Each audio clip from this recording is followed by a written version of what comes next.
Corona virus نے دنیا بھر کے سائنسدانوں اور ماہرین کو نئے تجربات کرنے پر مجبور کر دیا ہے کہ نہ صرف کورونا وائرس بلکہ مستقبل میں ایسی موذی امراض سے بچاؤ کے لیے کن حفاظتی اقدامات پر عمل کرنا ہوگا۔ جاپان میں ماہرین نے چھینک اور کھانسی کو کسی بھی بیماری کے پھیلاؤ میں کتنا خطرناک ہونے پر ایک تحقیق کی، جو کہ آج ہم آپ کے ساتھ اردو ترجمہ میں شیئر کریں گے۔ ماہرین نے ایک ہال میں لیزر کیمرے اور انتہائی حساس ڈیوائس لگائیں جو کہ ذرات یا جراثیم کی معمولی سے معمولی مقدار کو بھی دیکھ سکیں۔ تجربہ شروع ہوا۔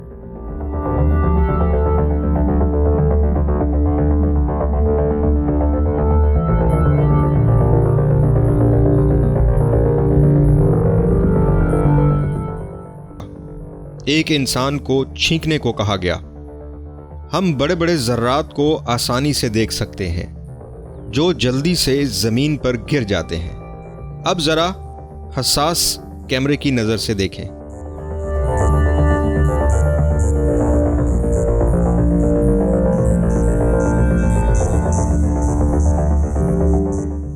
ہم چھوٹے چھوٹے ذرات کو ہوا میں دیکھ رہے ہیں۔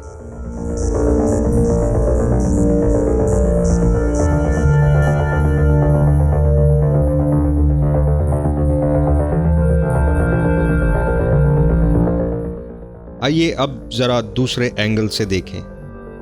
یہ انتہائی چھوٹے اور ہوا میں معلق رہتے ہیں۔ یہ مائکرو ڈراپلٹس ہیں۔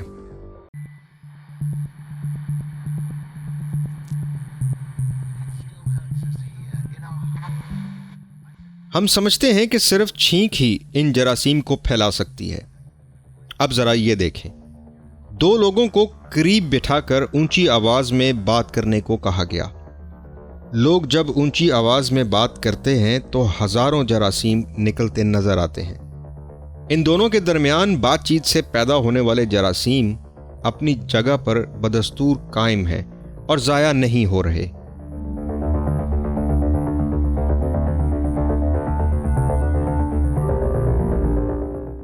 اب ذرا یہ دیکھیں۔ ایک کلاس روم کے سائز کے کمرے میں 10 افراد کو رکھا گیا اور پھر ایک شخص نے صرف ایک بار کھانسا اور اس نے اس طرح 1,00,000 جراثیم کمرے میں پھینکے۔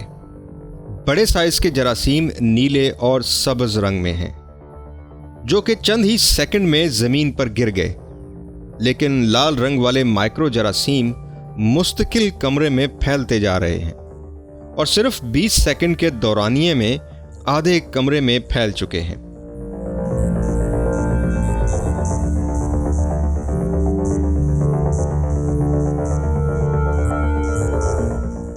تحقیق کے مطابق کمرے میں ہوا کے آنے جانے کا نظام ہو تو ان مائکرو جراثیم کو فوری طور پر باہر نکالنے میں بہت مفید ثابت ہو سکتا ہے۔